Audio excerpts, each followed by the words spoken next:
Welcome everybody from the Sparx Systems YouTube channel. It's great to have you join us today. Once again, we're looking at our urban parking system repository that's been designed and developed in Enterprise Architect. I'm joined by Stephen Maguire, and today we're looking at the Technology Viewpoint. So welcome Stephen, great to have you here. Can you tell us a little bit about the Technology Viewpoint in ArchiMate within Enterprise Architect? Thanks for the introduction, Scott, and always a pleasure to be here. Yes, the Technology Viewpoint is related, to the Technology Usage Viewpoint, which we've covered in an earlier video. So I encourage people to go back and look at that. But just remembering that ArchiMate is the de facto or lingua franca framework and language for developing enterprise architectures, right through from a motivation level, through strategic levels and down to the technology level. So we've covered a lot of those other videos and those other layers of the ArchiMate language, but we are looking at technology today. And this viewpoint contains the software and hardware and technology elements that are related to a system. So, physical devices, networks, and we'll have a look at those when we dive deep into this. So let's make a start, Scott. As always, I like to change my perspective. Up here in the top right-hand corner of the application, I've been working on some data warehouse architecture earlier today. I can drop this down, look at the perspective sets. I'm interested in enterprise architecture and ArchiMate. The tool changes the focus, and as always, we have a list of patterns here that we can look at. So there's a technology viewpoint there, and we've selected that. You can inject these into your own models by pressing the Create Model button, and that will create this diagram and all the elements on it inside your own repository. Then you can just simply rename them or restructure the diagram. So I'm not going to do that today, Scott. I'm going to do things from first principles, and I encourage people once they've learned from first principles to come back and get productivity gains from using the patterns. Notice though on this technology viewpoint that location is a big part of the viewpoint. So because technology is generally located in a particular place, whether it's inside a facility or in a part of a urban environment. So let's close that and let's find a location for this in our project browser. We're going to open up the enterprise node there and the enterprise architecture. So we've got business application and technology architecture. No guesses, Scott, as to where it's going to go into the technology architecture there. You can see the technology usage viewpoint. Let's just open that up briefly and have a look at that. And you can see that's got applications on it. So we've got application components, we've got technology services, and down here we've got some nodes, and they're all connected with connectors. So let's close that for the moment and let's create a new viewpoint. What we simply do, select the technology architecture, use the package icon in the browser toolbar, and we can just simply type in Technology Viewpoint, and we're getting started. Having done that, I'm going to move that down from below the technology usage viewpoint using the arrow icon on the browser toolbar there.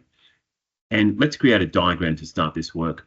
But before we do that, as always, I like to put some notes into the package so that people can see exactly what it's about. So I just simply go to the notes window down here. I've got it in my clipboard. I'll paste that in, and you can see that's from the ArchiMate specification.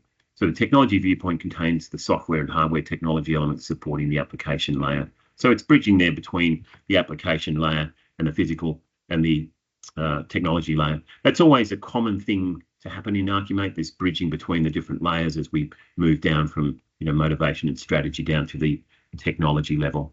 Now we're going to create a diagram there. We select the package, and again we use the new diagram icon in the browser toolbar. Click on that.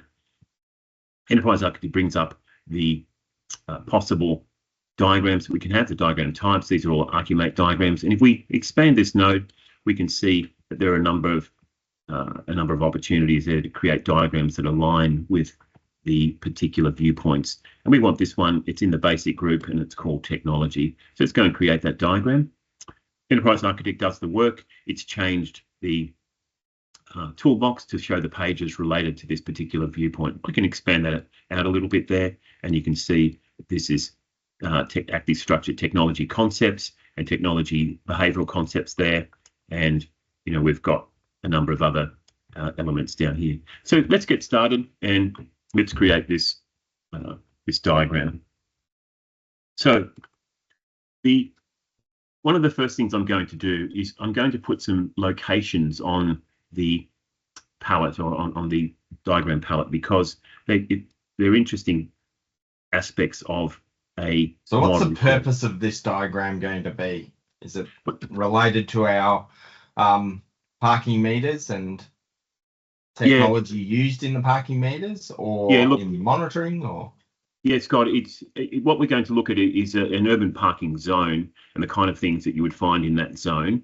And then we're going to relate that to a city data center, so how that communicates with a city data center. We're also going to look at some Internet of Things networks. So let's get started. Let's just put an urban parking zone on here as a location. So urban parking zone.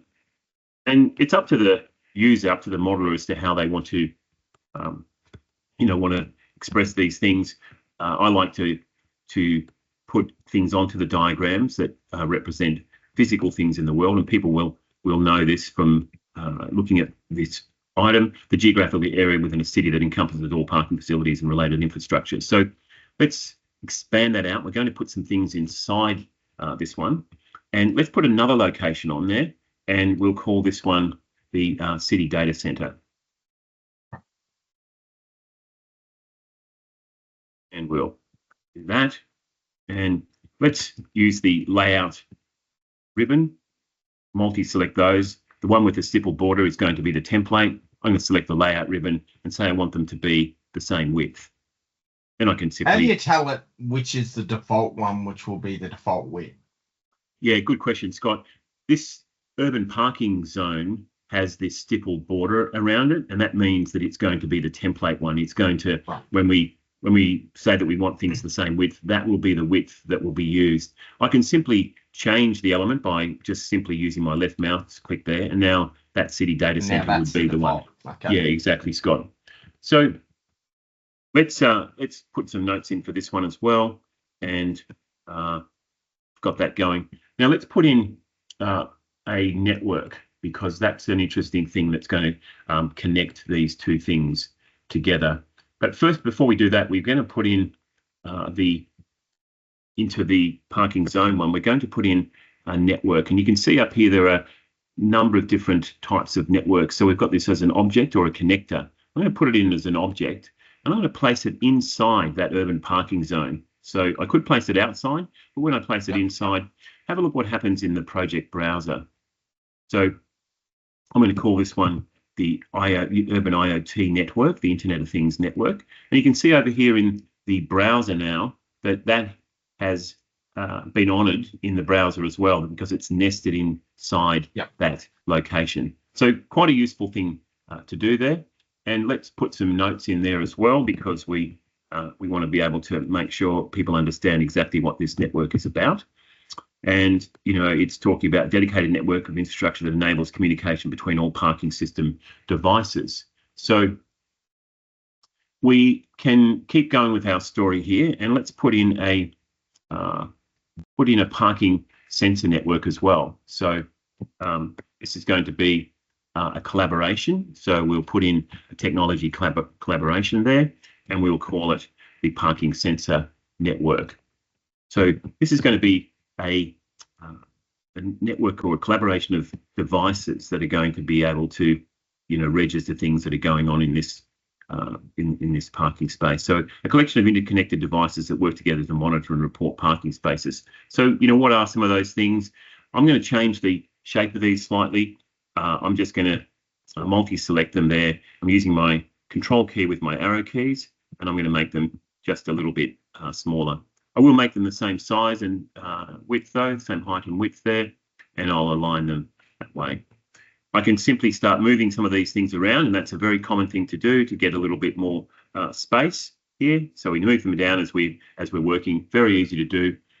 Let's put in a a parking space sensor. So this is a device that's going to be able to detect whether the parking space is occupied. So we select device from the toolbox. Again, just drag it onto the palette there, and let's paste that information in, and we'll then put some notes in so we understand what this is about.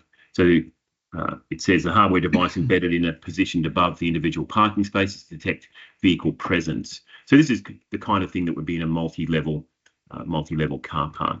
So it's just, again, just make some connection between these. We probably need to make these a little bit bigger, so we can just always just use our layout and our alignment tools just to do that. Now I'm going to put in a relationship between this parking sensor network, or this parking sensor network collaboration, and that one there. So I'll use the quick linker, and I'll say it's an aggregation of that. So yep.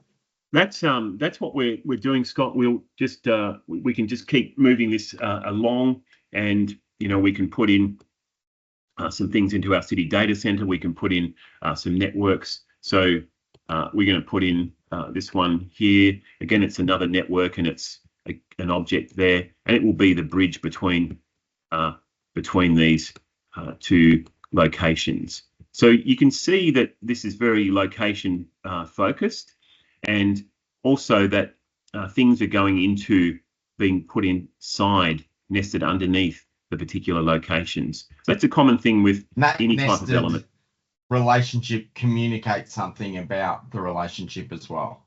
Yeah, exactly, Scott. It tells you that they're located in there, and you can see here in the traceability window, which I've just opened, you can see that the urban parking zone owns those particular things. So, and we can see go down and look at those levels. So, Scott, I'm going to get you to perform some of your time travel magic, and I'll finish this diagram, and we'll see you back in a few seconds' time. Welcome back, Stephen. We've done a little bit of time travel and editing magic, and we now have our completed technology viewpoint diagram. So perhaps you can tell us a little bit about the diagram and what it does. Yeah, thanks, Scott. Good to be back here. Let's just tuck our toolbox away, and we can do that just using the chevron here. I'll just tuck that away, and that goes away. I can bring it back again easily if you can't see it being visible. It's just tucked away there. Now I can see the diagram a little better.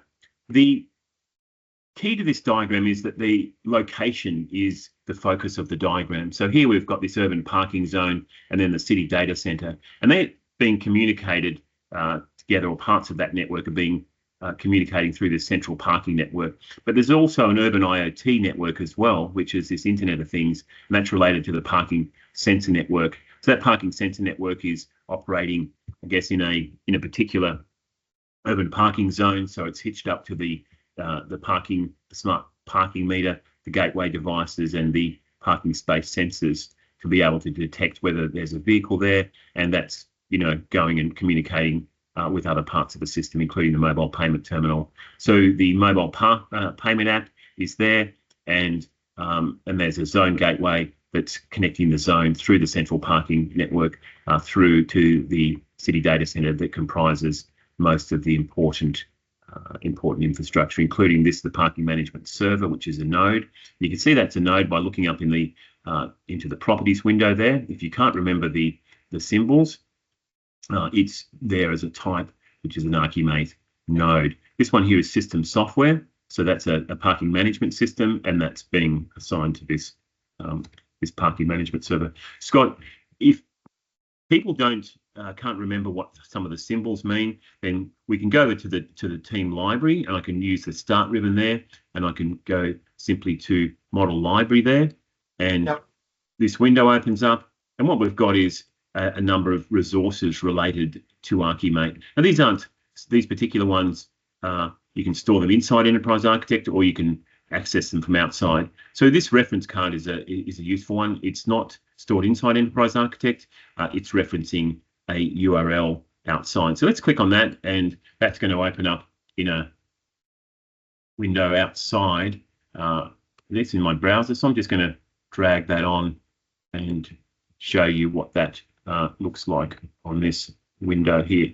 So here's the an ArchiMate 3.2 specification. I'll just make that a little bit bigger, and I can scroll down there, and I'll scroll down through all these different layers to the technology layer there, and you can see that the elements that are involved in the technology layer. So there's a node there. Once you get familiar with the icons, it will be much easier to remember them. So the fact that you've got a nice visual guide makes it easy. So if you forget, you can just quickly bring it up. And exactly, Scott. Exactly. So let's just close that one there for a minute. Can that library be used for other things like governance material for the project and like style guides for font and layout and things like that? Yeah, the sky's the limit there, Scott. Like here, we've got an ArchiMate best practice guide. This is stored inside Enterprise Architect, and this is something that I've created for, helping people deal with the kind of things that you need to be careful of when you're creating ArchiMate diagrams. So you could do this for any other type of diagram. If you're interested in BPMN, have a BPMN one as well, a class diagram one for UML, and it gives you some information about that. Let's look at down here and see this technology viewpoint. Focus on infrastructure components and relationships. Document communication paths between infrastructure elements. Show technology services. And by infrastructure, include capacity and performance. So it gives you some tips there to how you can embellish your models. So let's just close that for the moment, Scott, and just return to this diagram. So you can see there that what is going on is we've got these two locations, and we've got the kind of infrastructure or the kind of technology elements that we need inside each particular location. And just to return to the browser, Scott, and remind you that what's happening is here in this technology viewpoint, we've got locations and communication network as the only nodes there, as the child nodes under the technology viewpoint. And that's because remember the elements are being nested. So underneath this location one here, we've got these nested elements. And so then we can see that they're located within that particular location. And we have one communication network that's outside that. And if we look at that, where that is in the diagram, you can see that one isn't located within any particular location. So it's not at the data center, it's not at the urban parking zone, it's a communication network, could be some sort of cloud network. So that's it for the technology viewpoint. Lots of opportunities to express the important location and infrastructure information for your particular projects. Thanks very much, Stephen. It's been great to see the technology viewpoint in action. And once again, you've made it look really easy to have, distinct sites and to show the communication between them and to show how our technology communicates with other technology across the network. And really quite powerful. As always, if you've enjoyed this video, please like, comment and subscribe to the Sparx Systems YouTube channel. If you have any questions about ArchiMate, including the technology viewpoint, you can reach out to Stephen using his credentials below. Both his LinkedIn and website are in the video description listed below. And as always, thanks for your expertise and for your passionate use of Enterprise Architect. It's greatly appreciated. Thanks, Stephen. Always a pleasure, Scott.